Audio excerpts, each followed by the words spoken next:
Okay, hey everybody, this is the third episode of the Refurbished podcast, face-to-face interviews with people I like and respect. And today, as you can see, I'm quite well dressed up because I'm very intimidated by my guests. These are Sharaad, Kuttan and Melisa, Idris. Say hi to the camera. Hello. Right, these people are very, very famous because now on social media, on Twitter, all their clips of their interviews with important people are always being retweeted and shared. So that's why I want to talk to them today. Hey guys, how are you? Hello. Good. Thanks for coming during Ramadan. Thank Did you? Oh yes, yeah, it was a big sacrifice on my part. Yes. Did you really dress up for us? Yes, only this episode because I'm so charmed by because that. you guys are so used to interviewing really important people. I thought, okay, today I'm going to dress up for this. Yeah, you know we don't interview them because of how they dress. Yes. All the previous guests, they don't get this treatment. So I like. Very nice. Thank you. So the reason why I want to talk to you guys is because I was first very fascinated by your show on Astro Wani when you ask people the really tough questions. And those really important people, really tough questions. And it's nice to see that the people in power are held a bit accountable. You know, so how's your show been? How's the trajectory? What does it feel like to be? Do we ask tough questions? I think it's a question of what you're comparing us to, right? So it's not maybe hard talk on BBC, maybe more like RTM television and that history of pretty much allowing politicians to use that platform to say what they want to say without any pushback, right? So yeah, I think we come from, compared to that, not so softball, a little bit more probing. Pushback, active listening, a bit of follow-up, and we don't follow scripts. So we don't, we never kind of stay to script. So we may share some broad areas of discussion so they know what we want to talk about, but we never share our questions in advance or tell them like, oh, we're going to... Or sometimes be dictated by what they want us to ask. So maybe, so from that point of view, maybe that's tough questions. But that's usually part of the course for a normal news interview, right? And it's not just politicians, Jason. It's actually everybody. Everybody wants to look and come off good in interviews, right? They want to have their best selves. They want to sound prepared. They want to sound like they know what they're talking about. Yes. And even though they might be experts, they can be insecure. And so, so I must say, I'm sympathetic. I mean, even coming to this interview, I did text you and I said, no, what exactly do you want to talk about? Yeah, because I want to be a little more prepared. But then, more than most, I think we're used to this because this is our gig, right? Yeah. Talking. Yeah. This is how we make a living. This podcast has no quality control, so it's fine. Melisa, I think there's an interesting world where, like, when you deal with, say, the representatives of the important people, and then they say you don't want to get dictated, you don't share your questions. So what's the interaction like between these two before the interview is agreed upon? Like, there must be a strategy to hook them into. I have to say the best part of our team is our producer. Whoa. So having a producer actually helps mitigate a lot of the interactions. So if you're the one calling and saying, hey, can you come on we're inviting you to come on the show, and then you've got, that rapport going, it's easier for them to ask you for stuff. But with the producer, he can maintain a certain level of distance. So can actually say, like, these are the broad areas, but the presenters might take it in a different direction or might follow up with other things. And then also producers will have a standard script. Will probably say things like, you can't look at the footage after you recorded it, we have full control over editing. The final edit. The final. You can't. I mean, once you've taped, then we have editorial control. Nice. Or like, the presenters probably cannot avoid asking this question, but it is up to you how you want to answer it. Wow. So there's a lot of answers. There's a lot under the hood. It's so to me that's fascinating. Yeah, there's a lot of negotiation, and we also play a dual role, right? So we're anchors, but we also do some producing in the sense that sometimes it's our personal Rolodex that is important to kind of reach out to people, or we have contacts. I mean, in a previous life, not at Awani, but when I was in a radio station called BFM, I remember I Never spent... heard of it. Never heard of it? Yeah. What? BFM. BFM. Kind of That's fading. Breakfast. Yeah, something like Breakfast that. radio show. So I spent 2 years negotiating with the then Chief Minister, or Menteri Besar of Selangor, to get him on the show. And this man, Azmin Ali, who might be your next Prime Minister, Who's that? is, he and So his wait, team... sure. You're being serious. This was during Azmin absolutely Ali's serious. reign. Okay. Yeah, Yeah, so I it's actually Selangor. have him on my phone, Right. and I messaged him and I said, we want to get you on the show. We'd had the previous Menteri Besar of Selangor, and he said, yes, speak to so and so. I spent 2 years negotiating with his team to get him, and he never came to BFM to speak. And this is a man who would be speaking to an audience that largely voted him and his government in, and yet, and so this is no reflection of the man's personality or his courage or his character. Nothing. I can say he is 2 years and nothing. And so you learn that there are politicians who feel a responsibility to communicate, and there are some politicians who feel a responsibility largely to themselves to protect their own image or protect whatever they think they're protecting and their rice bowl. I see. Right. I think that's the kind of two politicians that exist in the world. Wow. Yeah. I didn't know. It was 2 years. He never called you back. Yeah. No, God, I got like, we'll do it after budget, we'll do this, whatever it is. And I feel I can say this now because nobody will get hurt as a consequence of me revealing this fact. Hopefully he doesn't, and his people don't watch this show. Maybe his people might watch it, and then after 2 years finally rock up and say, okay, we're ready to take that invite. I want to bet. I want to bet. Eternal optimist. I don't think so. Yeah, I don't think they're not even, the current government, most of them are not even taking any interviews, which are where they don't even have Prime press Minister conferences. included. Well, yeah, it Press comes conferences, from the top, right? If you ucapan, what is it? if it's only Utusan khas. utusan, if it's just an utusan, and if it's a recorded utusan, this is all a very controlled Of course. narrative, right? There's no open press conferences, there's no unscripted types of conversations, and it's just There's no door stopping. 'Cause Yeah. there used to be a lot of door stopping going on in Parliament, but as you know, Parliament is no longer operating. I can stop looking at the camera. Yeah, he's the most natural guest. He's the one that he knows when to pan to the camera. No, but okay, what do you mean by door stopping? That's a term I'm not familiar with. Oh, so after an event, so there'll be Q&A and all that, but that's kind of just, that's very proper. You ask a question, you say where you're from. But then after everyone leaves, reporters tend to stop the guest or the politician at the door. It's called doorstepping, actually. It's a doorstep. Like Right. you knock on the door is and it then not doorstep. doorstopping? So it's a dual thing. So doorstep is when reporters rock up at somebody's door, knock on the door, and then interview the person as they open the door.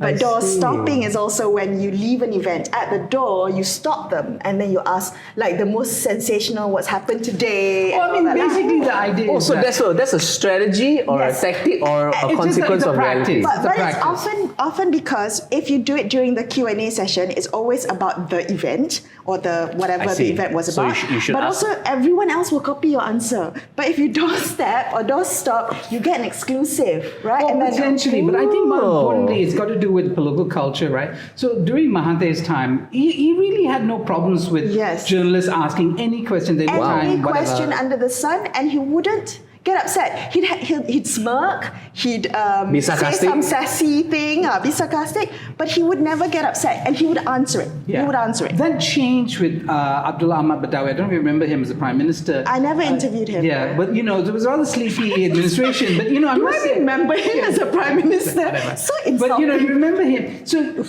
during his tenure, there was a way. There was, I think, a sense that he needed to be protected from the press corps, and not as media savvy. Yeah, right? There was a honestly, sense it wasn't. and as media savvy. so I think it also began this culture among the elite that, you know what, we don't need to open ourselves up to continual questioning from the public or the media, you know. And I think, and that has really seeped in. Even during for some people, the good old days of the Pakatan Harapan, you saw you saw great openness, but you also had, people feeling that, why is it that you're asking us tough questions? You are supposed to be, my friend, friendly. Yeah, my friend. But also because the willingness to come and be exposed to the media also exposed a lot of shortcomings and missteps and the mistakes that they made, and then they were called out for it, and then it was a cycle of I'm getting called out, I better stop appearing in the media, and then that kind of cycle continues. We saw that also during Pakatan Harapan, the early days of the euphoria where they were willing to come on, and then after a while macam, this guy kena media gag because he was terrible in the media. So so can I ask, during the Pakatan Harapan's time, which of them were came on your show and they were like, I look like an idiot on that show? You want us to name names? Huh? No, I'm just curious. There'll be no more consequence. He just dropped Azmin Ali within 2 minutes. Because I know if you use Azmin Ali in anything, you can really get a lot of clicks. So try to do a Twitter poll with Azmin Ali as an option. Just try it. No, but so I don't remember any of the PH guys looking absolutely foolish. Please refresh. Masli Malik. As education minister, made so many missteps, and maybe not in direct interviews, but communication gaffes, right? And he did good work, but it was the gaffes that got the headlines. It's always the mistakes that get headlines. Yeah, I think it's also that there was a lot of learning. It was a steep learning curve for many politicians. I see. And you've been on my show. Let's Yes, talk with Sharaad Kuttan. He's a salesman, Melisa. He's such a natural something salesman. called the Future's Females. I'm gonna put out there. But who watches that? Okay, so the important thing is, I had this thing where I brought a politician on, but I brought experts on the same panel with them. Now, what's the topic? Do you have it could be like we did sports. We had Stephen Sim as deputy minister, right, and then Harish Deo and somebody else who was running a sports academy, former woman athlete. And what was clear was that they knew far more than he did, which is completely reasonable. Which is fair. He'd just taken the job. Yeah. He wasn't chosen for the job because of his expertise in sports. Yes. Right? I had somebody who was the Deputy Minister of Culture, Bhatia, who worked under that horrible man, Muhammadin Katapi. Yeah. I mean, horrible said, did I say 5 times? Yeah. I really meant to say more horrible. One more time. One horrible minister. I say horrible as the tourism minister. Culture and heritage or whatever it was. And I had him with, again, 2 experts, as it were. One, Joko Katas, who had written a white paper for the Institutional Reform Committee, and somebody from the Cultural Center at University Malaya. And of course, he was open to learning. He knew that in that setting, he could just talk. He couldn't do the spiel without pushback, because these were people who knew better than he. And so, I feel for these politicians. I mean, Bhatia is an engineer by training, and a Penang politician, say Penang like this. Yeah, like I represent Penang. She's from Penang, and so I'm surrounded by Penang people. But that's a great, a great setting. You have a politician who's in charge of policy, and then you have the experts, and the experts, at least, I bet that's the time in the sun where they can actually tell this is what you're supposed to do, what you could do, and this is how we could have this productive dialogue, right? So the insecurity of politicians, I think, is one of the biggest problems that we have in this country. The bodoh sombong politician who, who's in constant defensive mode, right? And so, but unfortunately... This was during Pakatan time, is it? Well, I think it's, during Pakatan I could experiment with these formats, On my show, Let's Talk. This was before I joined. So this was when, before Consider This, right? Yes, that's right. Before my career went into, the stratosphere. I was going to say free fall. That's not the right expression. Shot through the roof because I teamed up with Melisa. The bosses thought, He flubbed it because he said, like this, Like that, and then like but that. that's free fall. Free No, fall. so, okay, my favorite clip of both of you of all time was when you guys interviewed Nancy Shukri. What's her? She still is. Oh no, still is. What's She's it? tourism minister. Tourism Yeah. minister. Taken over from that horrible, I must horrible say, guy. not just tourism, but arts and Culture and Yes. heritage, I think. Tech. More tech, right? Tourism, arts and culture. And I watched the clip 10 to 20 times because I spliced it and then I put it in my show where I can rebut whatever she said. And that was absolutely hilarious. The way I could see your face because I know you. And you were like, there's a moment where you go, did you just say what you just said? Are you kidding me? Like, what about all the people who work in arts? It's so funny. And I heard that the people who are in her ministry told a friend that they're not upset with, they're not happy with Jason's video. About Nancy Shukri. Really? But what to do? It's so bad. Okay. That's your plan for arts is to have a singing competition. I'll never get over that. It's so funny. Yeah, I don't know whether she heard it. I mean, whether she heard the absurdity of what she said. When she said it, yes. because like, I remember right after the interview, she was quite pleased with the interview. Yeah, she was. and, I mean, I remember while she was saying it, thinking, huh? And then after the interview, she was still quite happy about it. If I'm not mistaken, it was only after the backlash that we started hearing things online that made like, that was quite a damaging interview for her. Yeah. Yeah, and so, because, we tend not to reveal these things into the public because we want to maintain a good relationship. And for potential, right? I mean, for potential interviews in the future. But, I must say, at this point in time, I don't know what other damage we can do. Okay, let's carry on with this interview. Damage more of our relationship. No more damage. So we'll never get Azam and Ali on the show. Name all the people who've declined and fong fake us and all that. Yeah, might as well. No, the truth is, it's a tough gig. I mean, it's not just for us; it's politicians too, right? There's no reason why they have to come on our show, right? I mean, apart from that, it's their job to take go questions on. from the media. Yeah, but not all media are not. But it's the best platform if you want to reach out to the English-speaking public, right? Because we all pay attention to your show. Yeah, well, yes, we like to do so, but but the point is they have options, right? And why go to why go to a platform? See, it's very interesting, and I think it comes down to political culture, right? I mean, in some countries, you want to be on the tough show because that's like where you prove yourself, and that's where you're expected to be, right? Here, there may be an expectation from the public that our politicians put themselves I up. love when people say things like, why, you're asking the wrong person this question. You should be asking this to the Prime Minister. Sure, let me get him on the line. Yeah. I mean, sure, I'll call him. I'll WhatsApp him. He's going to get on a Zoom tomorrow. And the question is like, you should ask the minister this, or, why haven't you had the Prime Minister to ask him these questions? What can we do? It's not like we're turning these guys away. Yes. It's not like we're saying, Azam Ali, no, we don't want you on the show. And sometimes the public can be. I think it's a very. It was when PH took over, the public demanded so much.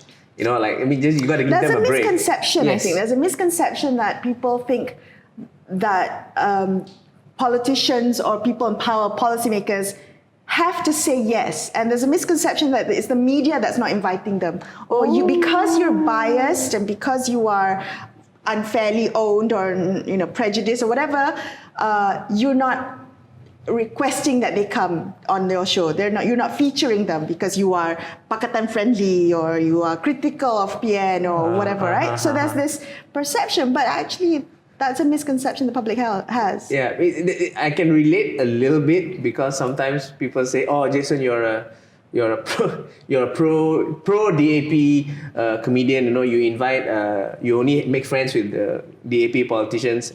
And I'm like, is that trtrue? No, that's because no. I mean, seriously, is that true? No, because the AMNO politicians don't want to be my friends. They've seen my show, so they don't want to get close to me at all. This is a good segue into how I saw the other day. Was it 2 days ago where it was reported that in Malaysia our press freedom index has dropped 18 places. Whatever. Yeah, this must contribute to what you're saying is possibly a symptom of the problem, right? I don't know what the Freedom House measurements are and what part of that went down. But I know we had the largest fall in the region. I've stopped paying attention to that, Jason. Oh, why? Because I know it to be true, anecdotally speaking, through experience, right? I don't need a ranking to tell me that. Right, I right. mean, I know I've got rankings and all that, that's fine, but I see, especially people who've been in the industry for a long time, will see the ups and downs, the shrinking spaces and the constraints and the freedoms and all that. So and then you also know, as a working journalist, right, sometimes when you can push the boundaries and when you cannot. And sometimes the barrier wall feels heavier than other times. So sometimes you can like inch up to the boundary and then you like, back away a bit. But other times you must stay far away with like laws and emergency ordinance and all that. You cannot play a fool with that. But I must say there's also another dimension to it, which is that it's not simply about freedom, because we say that, okay, under Pakistan there was in fact, I think Freedom House had a ranking, we went up in the rankings as well during that period. The question is, what did we do with that freedom? So how much real change was there in the media system, in the capacity of journalists to ask those tough questions, or in the resources given to journalists to probe further so that they could do, say, for instance, investigative journalism? The media was still owned by the same people that propped up the previous administration, the Barisan Nasional administration, for the longest time. And nothing had changed during the Pakatan Harapan time. We had no new entrants in terms of the media, not at least in a big way. And not at that time. no, at that time. In fact, Right. and not since, right? So what had changed in the way the media was operating? And it certainly wasn't. Journalists didn't have more time or resources to do investigative work. So the one big investigative, story, of course, of that period was the 1MDB story, right? And which the Edge led along with some foreign journalists, and they uncovered quite a bit. But for me, the issue, one is freedom, but the other is capacity. If you don't have capacity, time, and, journalists can't make use of that freedom. And so, yeah.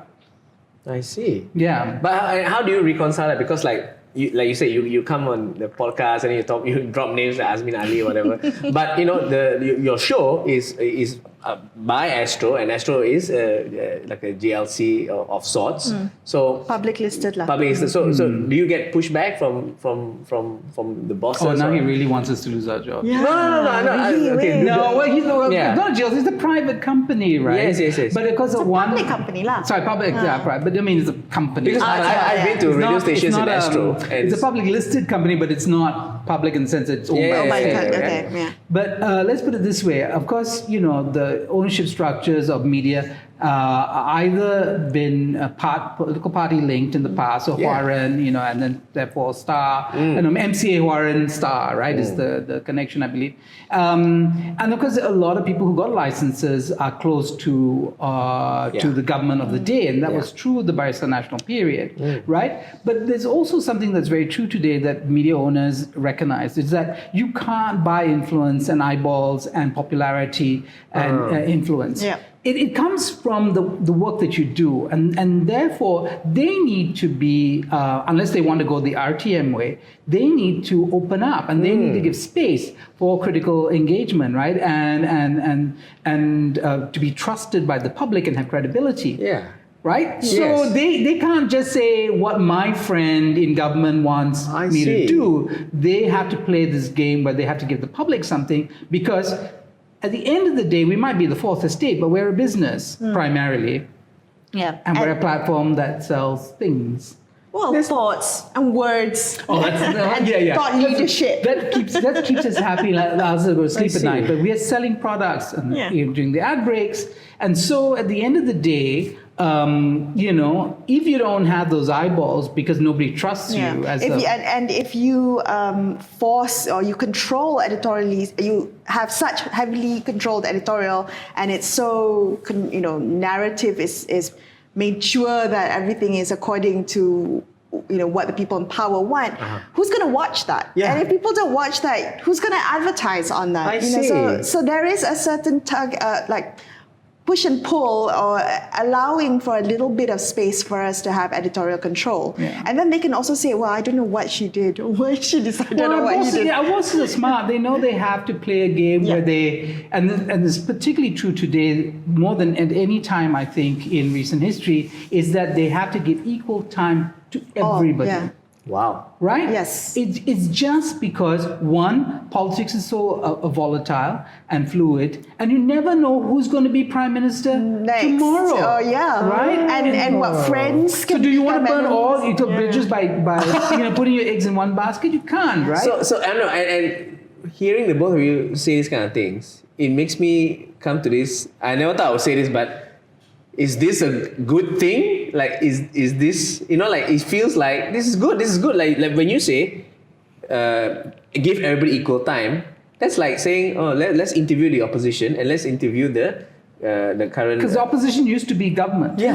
I mean, like yesterday. 2 days ago. Yeah. So this is unheard of 10 years ago. Like, you know what I mean? That's true. That's true. Is this an improvement in these dark times? It's no longer. So it used to be, if you're not with us, you're against Yes. us, right? So like even if you talk to one person in the opposition, means that you are against us. Oh. It used to be like that, but that's no Yes. longer the case. But I mean, that's the nature of democracy and coalition politics, and things move so quickly. It is interesting and it is good in one sense, right? It is the unintended consequence of political instability, right? This situation where you find much more space to maneuver just because you don't know who's going to be in power, and even they don't know, and so they can't press their case too hard either. So there's a bit of carrot, there's a bit of stick involved, I think, when government of the day deals with the Also, media. like hedge your bets, right? Play, The media then hedges their bets, can't put all your eggs in one basket kind of game. It's great to that extent. It's not particularly good for governance. I must say that when it comes to any dream of changing the media system, breaking the big monopolies, Reform. giving reform that empowers people, and all these kinds of things, this is probably the worst time for that, just because of the instability. So you're going to have a kind of race to the bottom in terms of any kind of platform, and I think the current government even admitted when they first took power last year in March, they don't have a platform. And I can quote the minister saying that. Platform meaning as in like a manifesto. manifesto. And they kind of said, "Oh, yeah, we'll put something together." Yeah. I don't think that we've seen. They don't have anything. a manifesto, but they have the largest cabinet I've ever seen. Yeah, I think it's their works program. I think that is Upskilling. You reskill and upskill. This is part of the. Making sure every Malaysian has a job. Well, let's begin with cabinet. let's give half of These rich guys, let's give them a job. But it's also a program to help the senior citizens as well. Make sure that they have work after retirement. The boomers. Well, can I say, as a boomer, I must say, I feel particularly aggrieved when people use that term. Sometimes I forget you are so old. Okay, I'll tell you. This is what happened. I remember watching Parliament proceedings when Parliament was still open. When was that? I can't remember. Yeah. So I was watching Parliament proceedings, and then you remember that time when Syed Saddiq was called anak muda or something like that. Sit down lah, some whatever. derogatory Very term derogatory about his age. And then I looked at that and I thought I was outraged. I was like, how dare? And then I thought, oh, isn't that the same thing I do when I call somebody boomer? Same, right? Same, so then I was like, okay, if I don't like that in Parliament, I better not say boomer anymore. So I made a point never to say it anymore. I love the word boomer though, so funny. No, but the thing is, I sometimes forget that you behave very youngly. Youngly. Yes. You're not a boomer, right? You're not a I'm boomer. 55. That doesn't count. Yes, I think 55 I definitely. think boomer is not your age, it's your mentality. It's a No, I think there's some assumptions I make about the world that come from my generation. Look, sometimes I can take out all my okay. EPF money, and I'm in 5 years I will be forced to retire. So yes, I'm old. I mean, it's young at heart. Young at heart. The reason why I also wanted to talk to you guys, because I'm fascinated by like say Stephen Colbert, Jon Stewart, and these when they do their shows, they also have interviews with celebrities, whatever, right? And I've read about their process, and there's always a strategy when it comes to interviewing someone. Now, I'll be very clear, I have no strategy. I just came to chat my friends, so there's no strategy. But when you craft your questions, like say to whichever minister or I mean, the more powerful, the more interesting one. But how do you? I want him to do this and say this. And what's the strategy? Wow. There must be a strategy. He wants our secret. He wants to know. Not secret, but what is the magic? What is the magic? Okay. Because I once. Okay. Well, okay. Can I just say this, right? I mean, Stephen Colbert will have an army Of writers. Armies. of Researchers. researchers, Yes. archives and whatever, right? So we don't have that. We just have ourselves. Yeah, and one producer. On a daily basis. We have one producer. He's great, Hafiz Mazuki. But we do the research ourselves. So We do he's expect to do the wonderful, research yeah. ourselves. And this is where the Malaysian media is very underdeveloped, right? Because there isn't that kind of investment for the media and for people who do work of our sort for the media, right? And so it's costly for the media in the developed world. They pay people well. I mean, actually, maybe less and less so. But they used to pay people well. They were well resourced. And you produce quality because journalism. to come up with that kind of interview and to come up with a strategy, you need to know everything about that person first. Yes. And who's going to invest time in that research? So, and then who's going to brainstorm and craft a game plan? All of that requires more than one brain, right? It requires a team. It requires people to do the grunt work and the menial, research labor and all that. We don't really have that. And in Malaysian media, nobody has that. Everything you do has to be your own resource. Wow. So if you want to go into an interview well prepared, then you have to go into the interview well prepared. I mean, I give you an example of, the kind of dilemmas we had. I mean, one of the biggest interviews I had ever had to do, which is lost to posterity, is my interview with Dr. Mahathir. And it was done during the time that I was at BFM. And it was interesting because it was a grill. And the BFM grill was This was in the early days, right? When he became PM again, right? No, he wasn't before. Prime Minister yet. This was, this was a year before, and we were still campaigning. 2017, if I'm not mistaken. He was still Najib was Prime Minister. campaigning against Najib Razak. And so there were a lot of opinions about how I should conduct this interview because people had taken very different positions with regard to the man. And, and I had a sleepless night because I thought, nobody's going to be happy with this interview. Whatever strategy I use, I had 40 minutes with the man.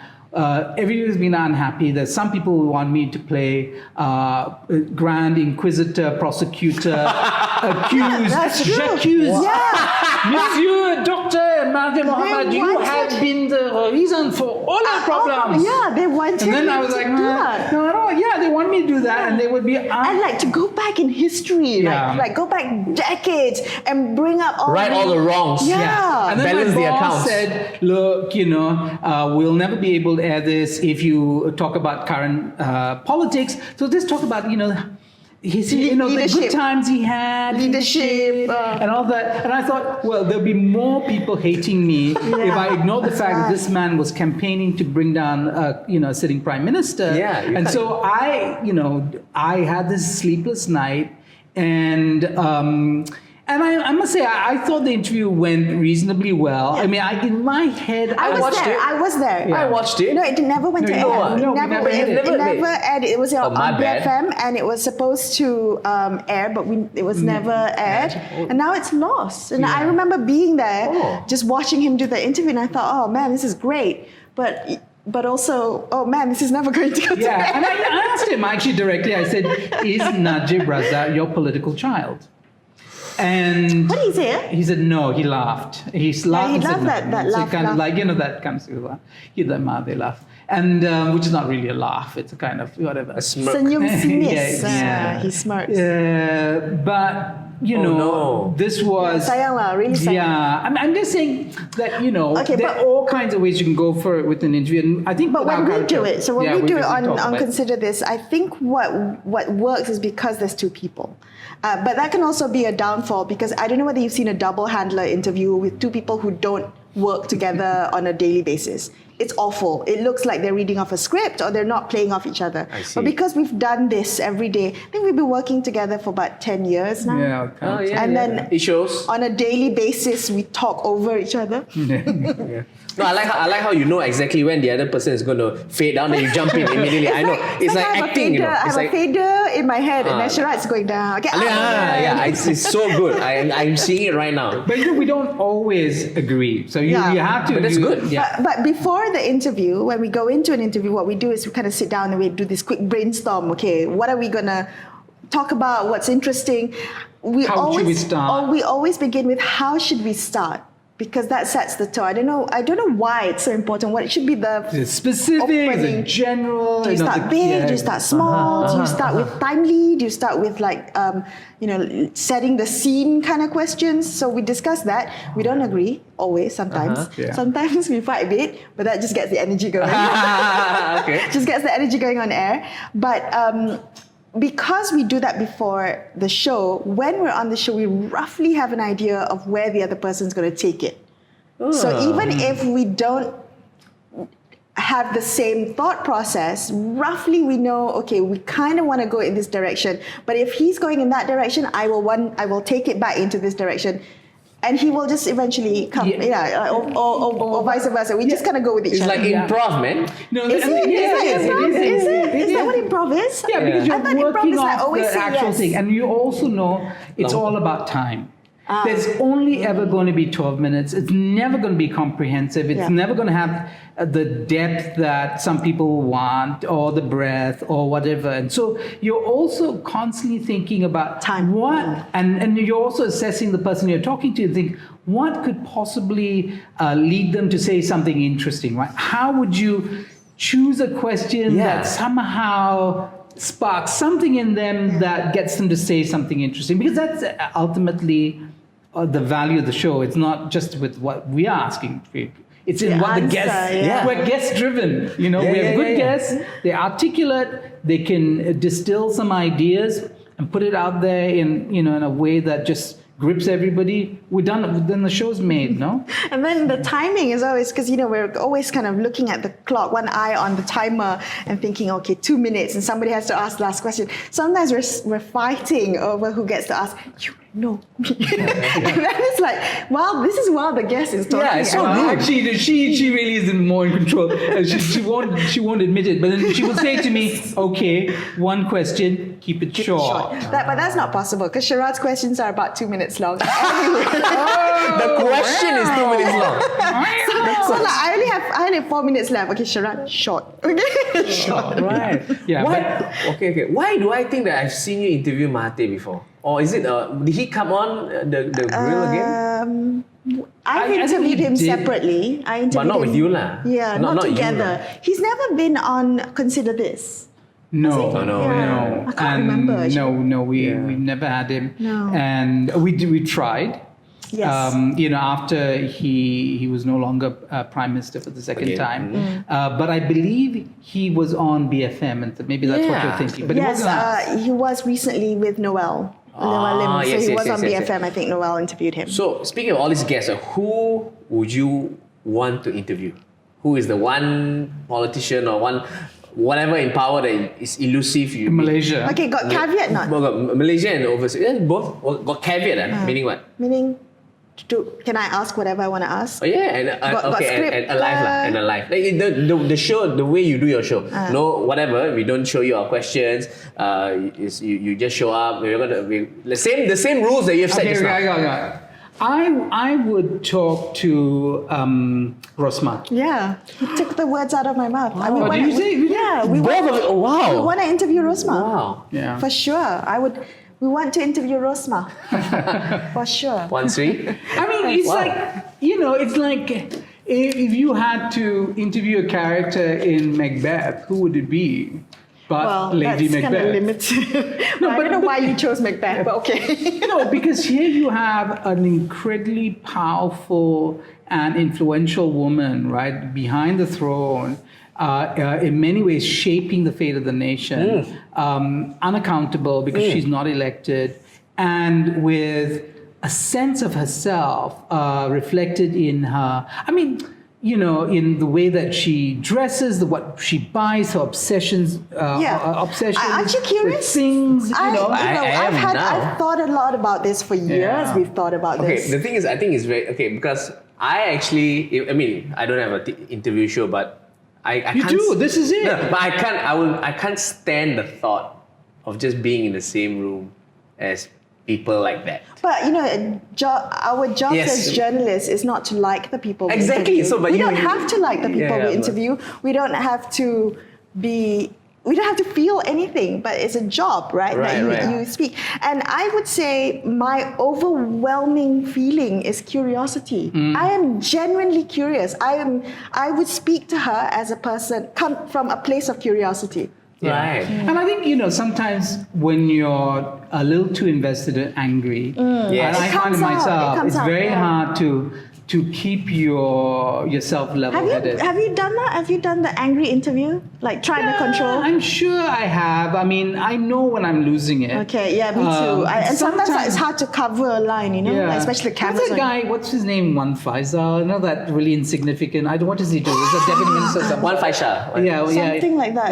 I can't remember. Whatever. The point with him was, and this became the closer I've gotten to becoming meme-like, was when I said to him, because he tried to pull a little false, pull one over us by talking about some research he did about the popularity of the government he was supporting, and I said, "Well, that's anecdotal, not scientific." And I want to get it on a T-shirt. It's so good. I got him to send me a voice clip of him doing 5 different samples but that's anecdotal, not scientific. Did you? He did. Oh but it was also driven by a bit of anger. So I know that sometimes the anger can discombobulate me because I just get a little overwhelmed by my own emotion. I think the idea is to be slightly unsentimental. This is very difficult to sometimes persuade audiences of, because audiences are very partisan as well. Of course. So you get trashed for wanting to say, if we said this, I'm sure there'd be people like, oh, how dare you, blah, blah, blah, she's like this or whatever.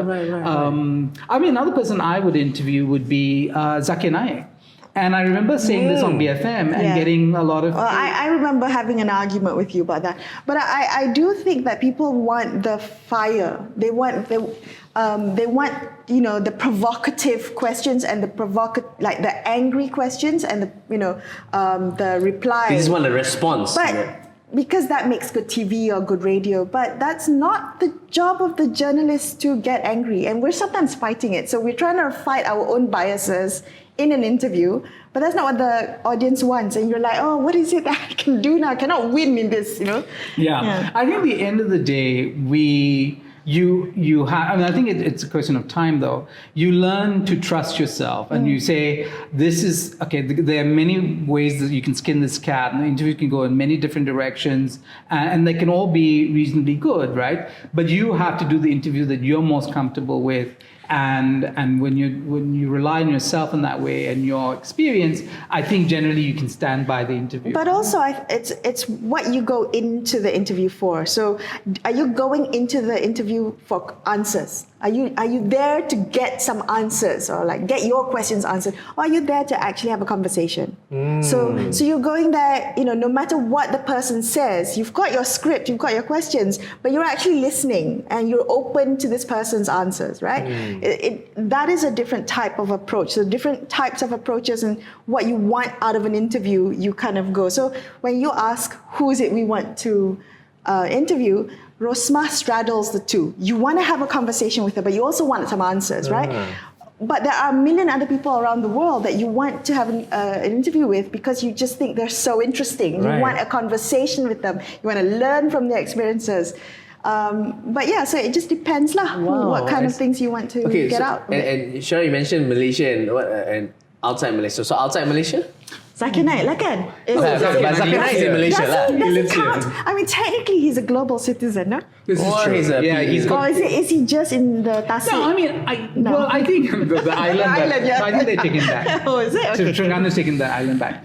But I do think because I think what the other thing that a journalist is curious about is what the future might bring. And so you need to have conversations with people you think are marginal or potentially starting to influence the mainstream, right? They're going to bring a new sensibility, a new political vision, and they're shaping it. And so I had written actually about Zakir Naik for an Indian political portal.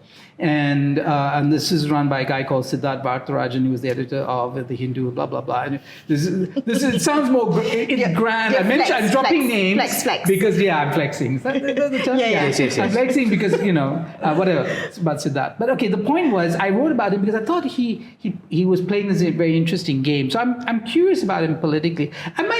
Whatever my personal views of where I think Malaysia must go and what role he plays to kind of deviate from that aside, I want to understand. But I think what audiences need to know is that we're not operating in a courtroom, and even in the courtroom, the person in the dock does not have to incriminate themselves. So unless I have. Unless this is Hollywood courtroom drama, and I can flip out and say, you can't handle the truth. Or I flip and say, but you were there, and I have evidence, and I've done that kind of forensic study of my guest. How do I get them to do more than explain or justify their actions, right? And I have to go by what is public.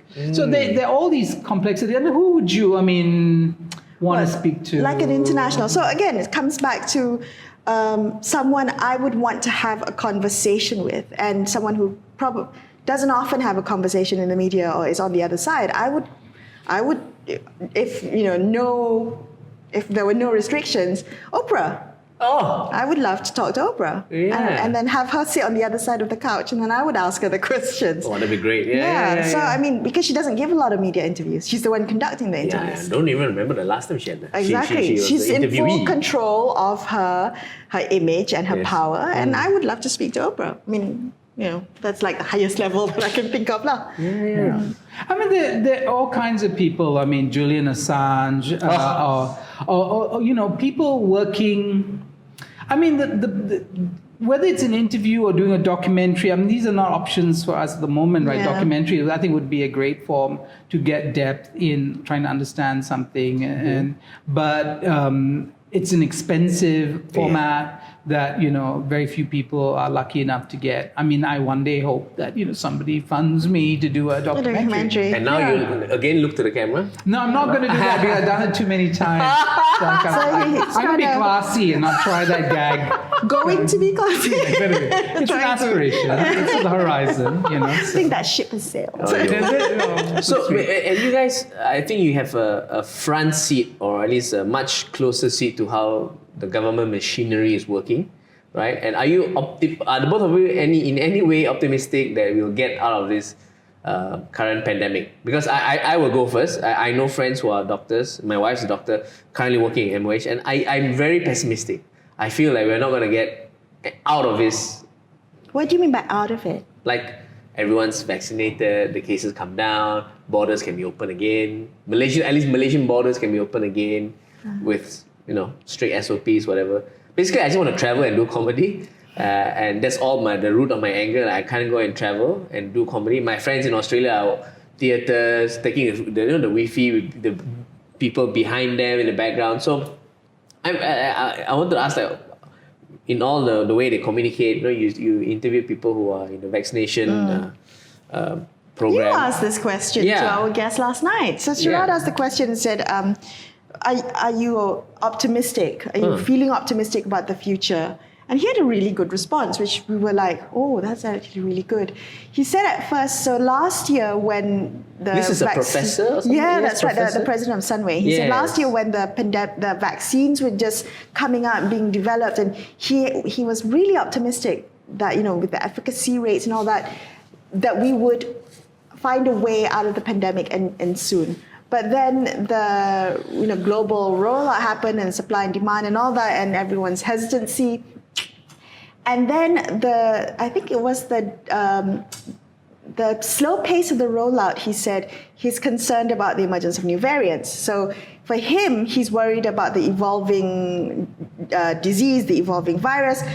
versus our ability to keep up. So he's become less optimistic, slightly more pessimistic, if I'm paraphrasing him correctly. Yeah, absolutely. I mean, exactly what he said. I think this, for us and, who work in the arts, right? I mean, I have a show. You consider working in the arts? Yeah, I do. Because news is arts, is it? Yeah, he's dropping a lot of hats, huh? Well, okay, so I'm also a member of the International Art Critics Association. And I was, co-director of the Georgetown Lit Fest. I dropped that. I'm now president of PEN Malaysia.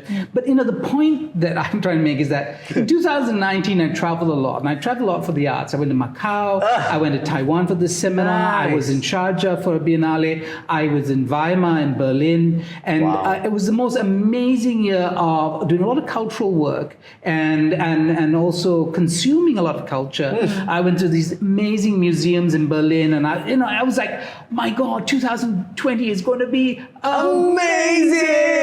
Yeah. January comes. I'm in Jaipur. There was a bit of, my mother had a stroke the day before I was supposed to leave for India, but I checked in on her. She was fine. I left, and I went to Jaipur to this world's biggest literary festival. The world's biggest in terms of attendance, in right? Jaipur. There's a lot of actually teenagers taking selfies. Okay, never mind. But it is in Jaipur. Wow. The Jaipur Lit Fest, William Dalrymple and all these people are part of it, and they run it. It's the most amazing thing. And I thought, okay, this 2000. I mean, it started this way. This is what it's gonna end that way. February came, and then Pakistan was falling apart. There was a crisis, and and we all knew about this Wuhan story, right? Who would have thought? I mean, it's only been a year, but my friends are in the arts. I am very interested in it, and my show currently focuses on people in the arts. And I feel terrible because people have lost livelihoods, and everybody's being forced to reimagine how the arts can operate. We had a mass society format, we had big theaters, we brought thousands of people together in music or the art or whatever it was. All that seems to have, had the rug pulled out from under them, right? So how can we reimagine art? How can we reimagine entertainment and I think there are things that you see happening. It doesn't feel as good because not different from what we're used to. I love rubbing shoulders with people, and I love rubbing shoulders with strangers, and just being in a mass of people and seeing and smelling, exactly. And then occasionally tasting. Let's not get into that. It's this still goes out to people. It's a public thing. Family friendly, please. Is it a family friendly show? No, I know. You can say whatever you want. Okay, so I think I'm not willing to let see mass society and all that, it produced over the 20th century die with it. I'm just not willing because it was so beautiful. I mean, people are crazy, stupid, obnoxious, ignorant, but they're also beautiful and they produce things of value. And I love that.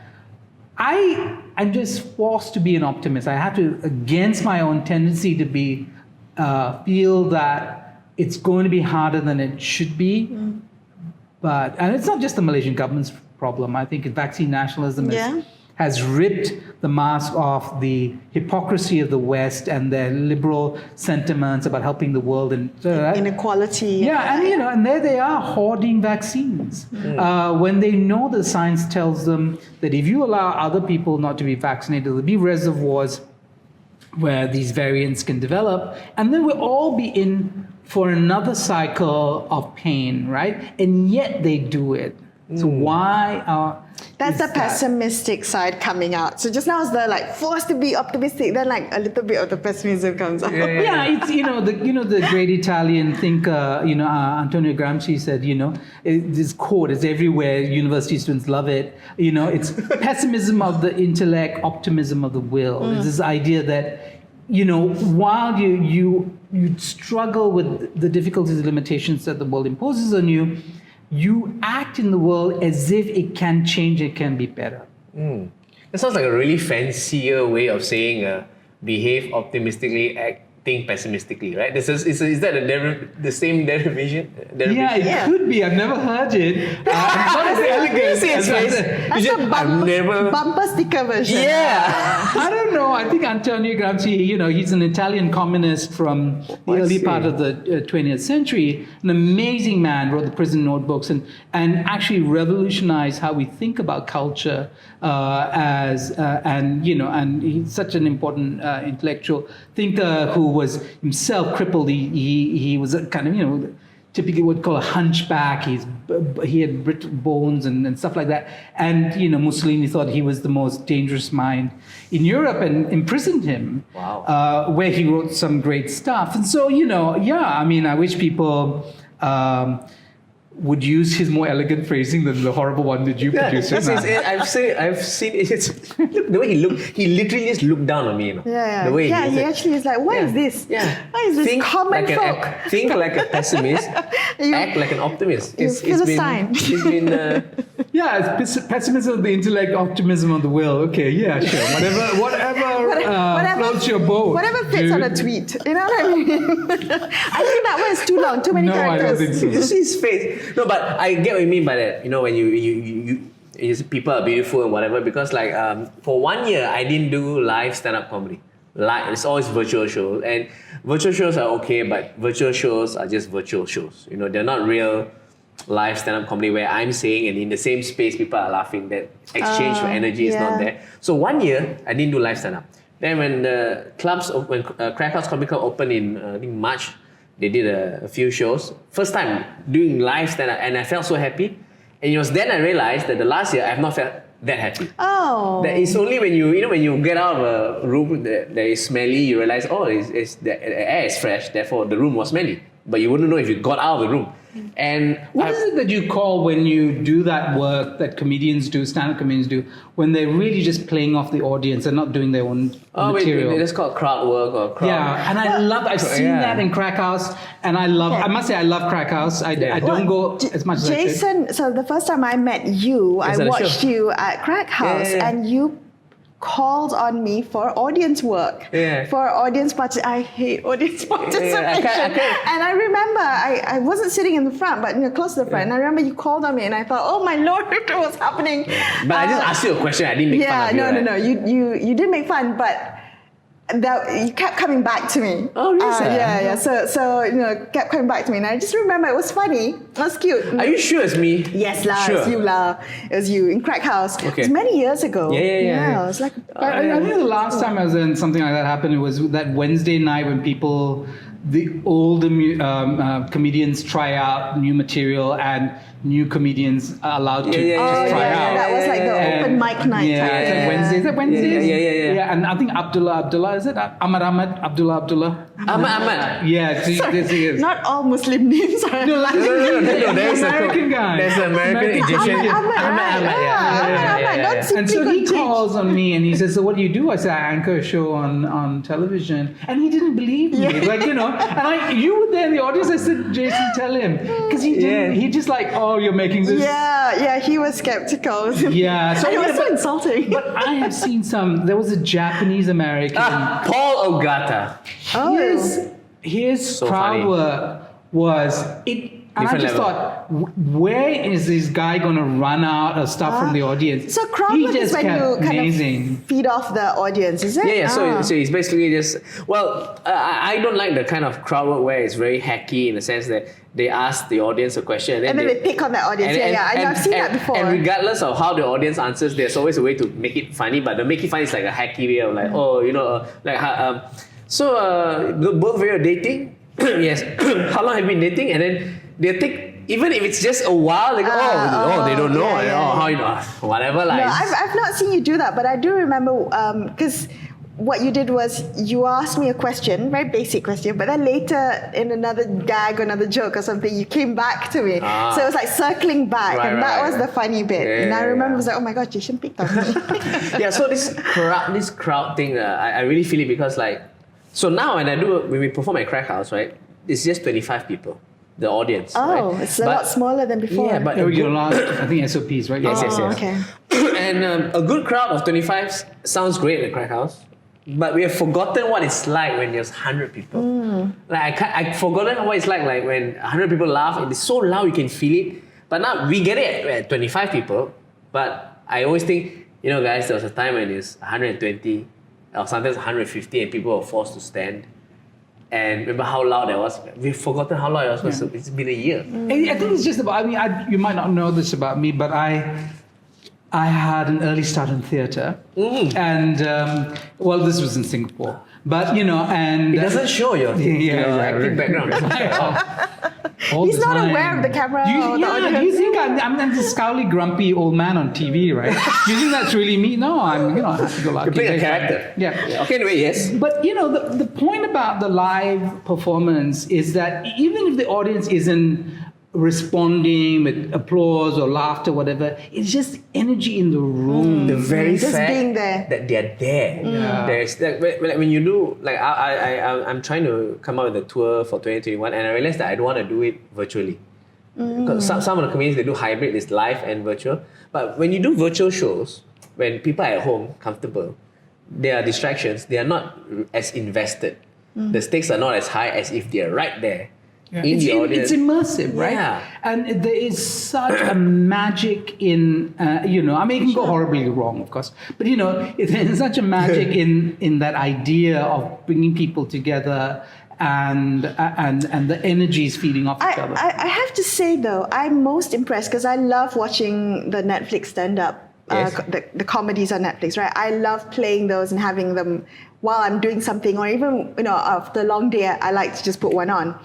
I'm very impressed when a comedian can make me laugh out loud when I'm home alone on my couch. Yes. And that, I think, is the mark of respect, because sometimes I'm sitting there and I'm like, you're right, I'm distracted. I've got my phone, I'm thinking about other things, I'm eating, I'm doing something else. The screen is just on, and there's the person, on the screen saying a funny joke. But if the person makes me laugh out loud when I'm home alone, I love that. And I think, that was a good joke. And I'll actually say it out loud. Even though I'm like, that was good. That was a good gag. That was good. That bit paid off. I remember you were a lovely comedy audience. So you should go to comedy shows more often. Yeah. You laugh loud. You laugh. I do laugh. I was at your show. Do you remember the early days of stand-up in KL though? When it could be held what would you consider? KL what? KL what? Stand-up in KL. Kuala Lumpur. Kuala Lumpur. Yeah, there were these nights where there was an open mic and there were people come, and often some guy talking about his bizarre sexual habits. There was all the sexual habits. Zook did it, yeah. That's the Zook had an legendary open one. Even mic. down in Taman Tun, past where Crack House is now, there was one particular pub that would organize Open mic night. I don't even remember that. 42 East. 42 East, was it? Yeah, I think it was. Yeah, and there was some really bad stuff. But always, right? But it's okay. Like I said, I'm very interested in the art world. Even in the art world, there's a lot of bad stuff. No problems, right? With that as a premise. What I think has been extraordinary is this the evolution of the scene. Oh yes. And I'm thinking about you yourself. Here you were a doctor, and you turned to a comedian. You broke your parents' hearts. Yeah. They must, and then your child will probably be wondering when she's struggling to put the college fund together. Dad, why did you decide to do this? All that kind of thing. But I wonder about you. I mean, do you think that this is the time to kind of evolve, that the pandemic is forcing you to think in different ways about, whether it is writing a film script and doing that kind of comedy or whatever, to take it at a different level? I mean, Yeah, short answer is definitely yes. It's time to flex different muscles, of course. But the pandemic has also changed, some of the stand-up comedians, like exactly what you said, they can't do live stand-up, so they do like different types of genres of shows. Like that's why I did the all-day show with no budget, where I used your clip, your incredulous looks of what, Nancy, and even in the States, there were some comedians who talked to Joe Rogan on his podcast, and they were saying like during the pandemic they lean heavily on social media. They're going to do shows where they talk to the camera, and they're going to bypass all the the industry gatekeepers like the bookers and the Netflix and the HBOs, and they just do online. And because during the lockdowns, you have a captive audience. Literally, you're just at home, nothing to do, and they get a lot of traction. And it has transformed their careers. Now that we're coming out of the pandemic, they have benefited a lot from evolving. As you Yeah, said. we saw like this young guy called Harvind Skin, I Yes. think. And he does a show now. I think it's completely on YouTube and it's like sponsored Yes. by. But it's a bit crazy, right? It's like a talk show, but he goes quite Because nuts. that was his persona from the very beginning. Yes, And yes, I really liked him. And I tried to get him on my show, but they wanted me to pay him. Like, his agent wanted me to pay him. And I said, I mean, at that point, I'm like, who's got money to pay guests? You know, Hey, Harvey, just get on the show, lah. Right, so it's too late now. So he's too famous. But, you know, because he's got a huge following when you see the likes and stuff. And, you know, he did this thing where he would scold ticketing machines for speaking in English, you know. And do the whole- Is the show still on? I don't know, but I was surprised because what it is a model for financing that kind of work, right? Because he's got a sponsor. Yes. It's like I don't know, it's like a whiskey company. It's no Johnny idea. Walker. or Yeah, something I like think it's that. whiskey company. Yeah, it's a whiskey company, and I was like, oh great! So he can do this, do a show. He has Resh Monu on it, and he does some sort of talent stuff. You know, and this is what I think is really exciting about all the new platforms that are now opening up. You know, there's so much more potential. I mean, Clubhouse today could be. Yeah, I mean anything, right? But we're in this really weird middle limbo bit, Yes. right? Where we're all kind of going back to work, so we don't have all the free time that we once had working from home. We don't have control of our days anymore because we're back to the commute, we're back to working hybrid in the office or whatever it may be. But we're also not as comfortable or not allowed to do Than the before. large gatherings, and you know we don't want to. We're not allowed to. So it's this kind of weird. Like you go into the office, you're working, but then you're also too tired to do the. So you've got some human connection, but then there's still virtual and hybrid going on. It is a very weird time to be in this industry. It's either or. It's very weird, I have to say. So even Clubhouse, which could have been great. I mean, now people are so tired after they come home from work. You're like, I don't really want to hear, I don't feel the need to connect with people on Clubhouse anymore because I've already done that in the office just now. It's a bit of a weird medium at the moment. We're in this period where we have to ride it out. And what we do now actually might be very different from what we will be doing 3-4 months down the road. Yeah, I think that's quite scary. You know, and it's scary because when you don't plan stuff in the future. Yeah, exactly. Because we are used to planning our calendars like 4-5 months in advance, right? And now I can't even do that because you never know whether, like in terms of live events, whether the numbers will rise. Yeah. Whether are you doing that now? I mean, like, how far do you have to plan? Because if you plan 2022, you think, okay, I'm quite safe. Can you plan anything at all this year? Yeah, I'm trying to plan shows. So some of the venues are opening up and there are shows already being booked. All local lah. There's no international. And I want to do my tour in July, but the thing is, in July, even right now, the big problem is let's say the venue is 400 seats. But thanks to the SOP, it's 200 seats. But they are still trying to charge for the full 400 seats because they themselves are being squeezed. They have not had events for the 1 year. So it's a very weird situation right now where, yes, we want events, but we need, technically, the artist has to pay more. So the tickets will be more?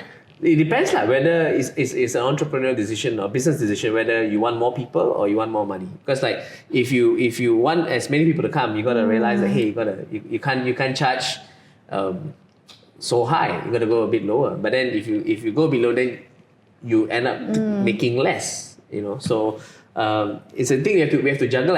But that's not the biggest problem. The biggest problem for me is, if I do a show in July, will the show happen or not? What if suddenly there's 5,000 cases a day and then they shut down everything? Then we have to postpone the show. Then it's a major headache. So it's hard to plan when there's no certainty. Yeah, I feel for you. Yeah, I mean, and I know my friends in theatre are struggling. Yeah, and the visual arts maybe can work a little around things like because you work basically on your own, and yes. and then you do a gallery showing, and you can limit the thing, but the work is there, and if you're lucky enough and people buy, and I was at this exhibition recently of this wonderful young artist he's a mid-career artist, Syed Fakhruddin, and he sold I think it was like 200,000 ringgit worth of artwork, and he's a Terengganu-based artist. That's great. And the work was great, and it was full of color, and Wow. it had enough humor and texture, and I think maybe there was an eager market for it. So you think, oh, there were 30 people willing to put down, enough money that he would, make a nice pot that will allow him to carry on his work. But that's visual art. I mean, and because it was 6 months of work, 6 months of work, and the amount of oil paint he used, it would have cost a bomb anyway. So, I mean, so the initial investment in time and also in materials, paying off handsomely in that instance doesn't always happen, right? So what do you do, and what kind of state support is there? And this is where we come back to this idea that, if everybody in the arts, did a karaoke session, they would be okay. Right?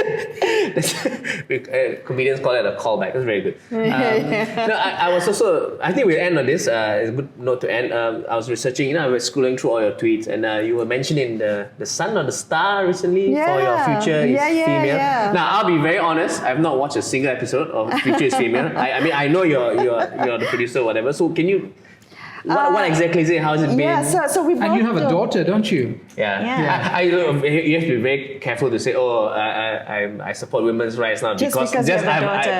As a father to a daughter now. As a human being, you support women's rights. Anyway, so we do the show because we do consider this 5 days a week. Then on weekends we both have separate shows. So Sharaad has spoken a lot about his show. What is it again? There's something called Let's Talk. I think Let's Talk with Sharaad Kuttan. That's on Saturday nights, and then on Sunday nights I do a show that I feel really passionately about. It's called the Future's Female. Right. So when I first joined Astro, Awani, they asked me what shows, they gave me a portfolio of shows to do. But then I said, hey, can I put a spin on one of the shows? You've given me a slot, and I don't feel so enthusiastic about one of the shows that you've given me, which was to do with entrepreneurship and all that. So I wasn't quite keen on that one. I said, could I do something more female-centric? And they was like, what were you thinking about? And I didn't want it to be just a platform for highlighting professionally successful women. I mean, we celebrate that, yes, but a lot of the women that we see are also the same women interviewed by the same other media outlets. They get a lot of publicity as it is because there are so few of them anyway. I see.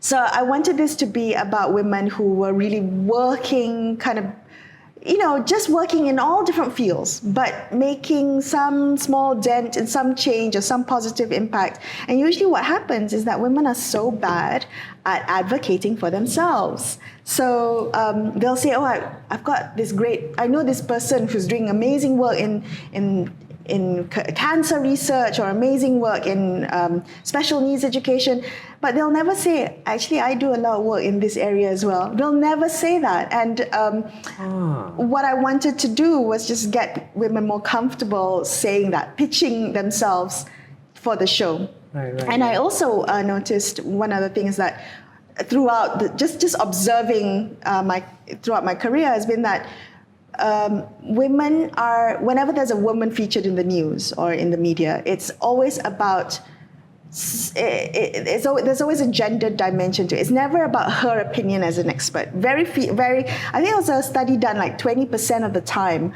are women quoted for their, to tell their stories, their struggles, their journeys, their opinions. It's always them in relation to something else, and it's almost always a man in the picture. So I just wanted to normalize that. Make it normal that you turn on your TV set and there's a woman telling her story. I see. And that's normal for us to see. It doesn't have to be a show. Right now it's a show, but I would like that to be more normalized in Malaysian media. Okay. We almost always go to the male experts. Even in the pandemic, women's stories were in their care roles. Mothers, teachers, nurses. It's always in care roles. It's never like, I'm a virologist and I know what I'm talking about.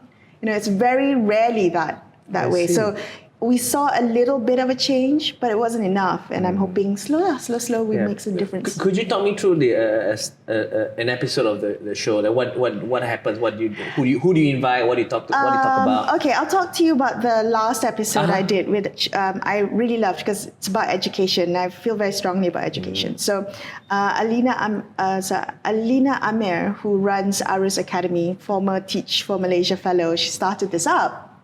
And she just noticed that there was a lot of rote learning in the classroom, right? Memorizing. And also the kids that she was teaching in Penang, underprivileged communities, they don't see the point. Why, cikgu, why nak belajar sejarah? What's the point? I don't see this value when I need to go home and help my mother make nasi lemak to jual tomorrow morning, right?